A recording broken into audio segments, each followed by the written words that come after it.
Hi friends, welcome back. I am super excited to be here today. I am going to be coloring this stamp that I designed for Trinity stamps, and it is my very first, one of the first two sets that I have designed for Trinity, and I am just thrilled. This is a poinsettia, or is it called poinsettia? I am not sure, but I am about to stamp it onto some hammer mail paper. And you guys, I am just so thrilled to have this illustration that I created be an actual physical stamp. I use ink on 3 blackout ink to stamp the image onto my paper because it is a Copic safe ink, and it is quite honestly my favorite ink out there. Surprisingly, you guys, I like to color my poinsettias. I'm gonna call it that, poinsettias, with a base layer of a yellow. And I chose Y19 for this one because I just wanted it to look more, I don't know, have that undertone, be a little brighter. And when I am done with it, you're not gonna be able to see that yellow at all. So it's just basically so that the colors I put on top of the Y19 will react a little bit different than if I hadn't put those colors or that color under them. My darkest tone is R89, and I am applying this color everywhere there would be shadows on the leaves or petals. What do poinsettias have? I am not sure. So I am just taking my time, and it's going to be very repetitive because it's a lot of leaves. So just taking my time, and this is sped up to be about 4 times fast, I think. Yeah, so the whole time that it took to color this image from beginning to end was exactly 1 hour and 13 seconds. Yes, I checked, but I have condensed it to be a little bit over 12 minutes. So you're all welcome. All right, so one thing that I wanted to point out is that the yellow, the Y19 that I applied at the beginning, that is only going to be applied during the first layer. You guys know that I do 2 coats of all the colors in like 99% of anything that I color with Copics, because it just, in my mind, it looks better. But for underpainting, which is what I did with the yellow here, I only do that once. So yeah, keep that in mind as we move on and continue bringing more colors. Now that I have all of my shadows mapped out where I want them, I am going to bring in lighter colors than that R89.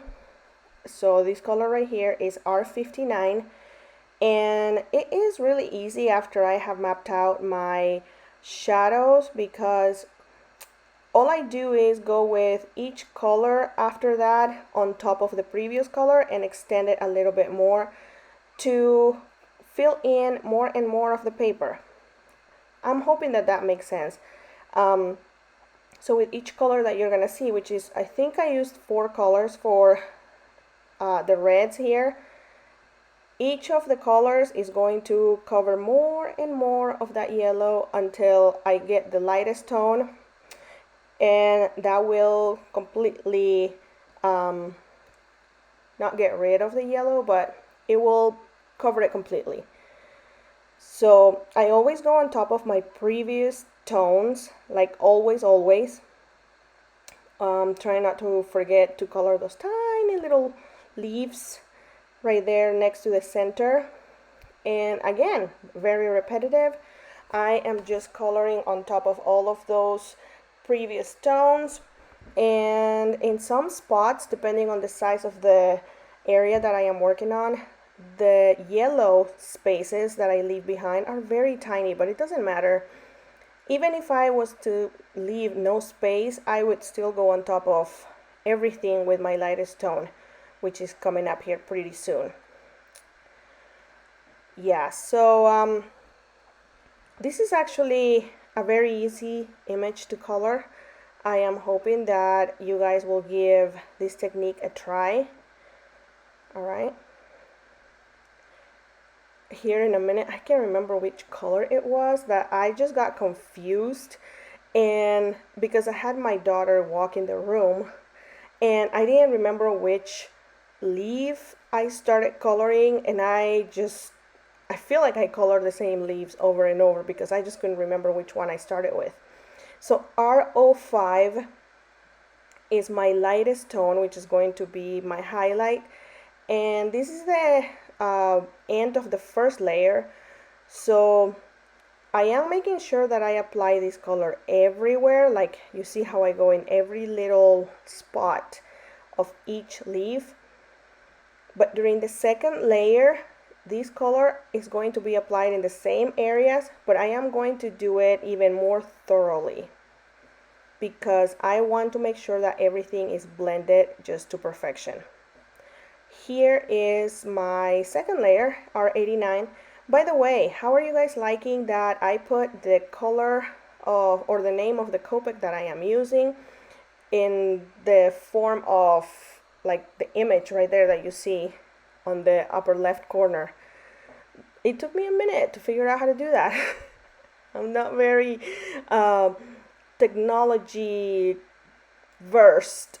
Is that even a thing? I don't know. But yeah, I'm learning. I want to get better at this. So R59, I figure I am a visual person. I like seeing things, and I learn better that way, and I'm sure there are a lot of people that are like me. So hopefully that helps rather than having to figure out what color text I should put. Where should I put it? Is it gonna be noticeable? Is it gonna be big enough? You know, I have tested all of those things before. I have tried them, and I got different feedback from different people. Some liked it, some didn't. I mean, what is there to complain now? You are seeing the actual color of the marker as it looks, most of them. That shape that you see is actually the refills, what the caps look like for the refills. Anyways, we are on to R46. Holy moly, that was a lot of talking about just the graphics of my video. I'm sorry.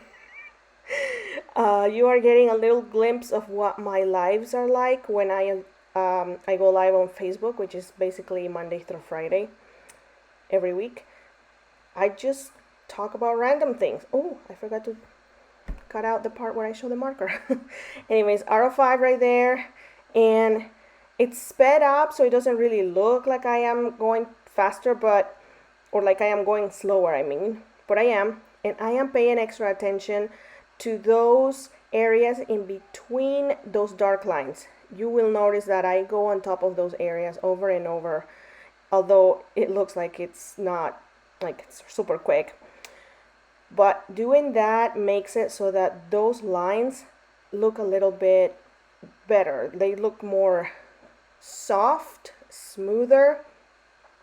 I feel like you're gonna see that better on those two leaves, the one that's right under that one that I was working on, this one right here, and the one to the left of that. Just look at how those highlights change as I apply that R05 on top of those light areas. It just looks so much softer and better. So now for my leaves, I chose not to do any underpainting. Is it leaves? Because these are the leaves. I don't know what they are. So the green part of the poinsettia, I chose YG99 to color those, and this is going to be my darkest tone, and I am placing some, I don't know what they're called, like the ribs of the leaves, like the lines, you know, making them with that same marker. And on top of that, I am doing a layer of YG97 Spanish Olive, and that is my mid-tone. And finally, for my first coat, I'm finishing it off with YG93. That's my lightest color. And now I'm moving on to my second coat. You guys notice that I color outside the lines so much. I just can't help myself. It doesn't really help that I have to have the camera in such a weird angle so that you guys are able to see everything that I'm doing. So yeah, second or mid-tone YG97 going on top of those previous tones. And my last tone is YG93. And again, I'm taking my time because this is the last color I am applying for the leaves. And paying extra close attention to where I want those highlights to look lighter. And now I'm working on the center. I can now remember what the center part of the flower looks like.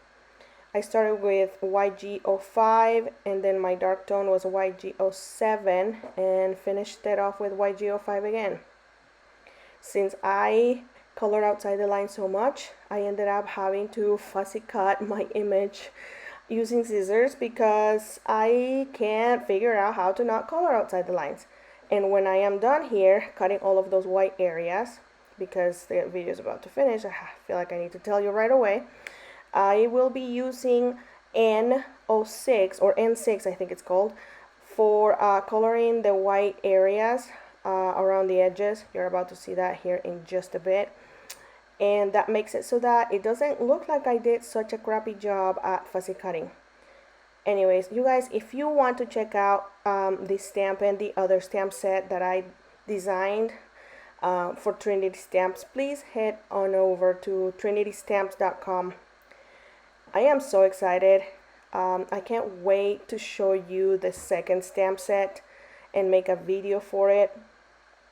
Here you see me coloring the edges because it's the step that I have to do since I can't stay inside the lines. You guys do better than me. Anyways, I appreciate you all hanging out with me today. Thank you so much for watching and I will see you next time. Bye.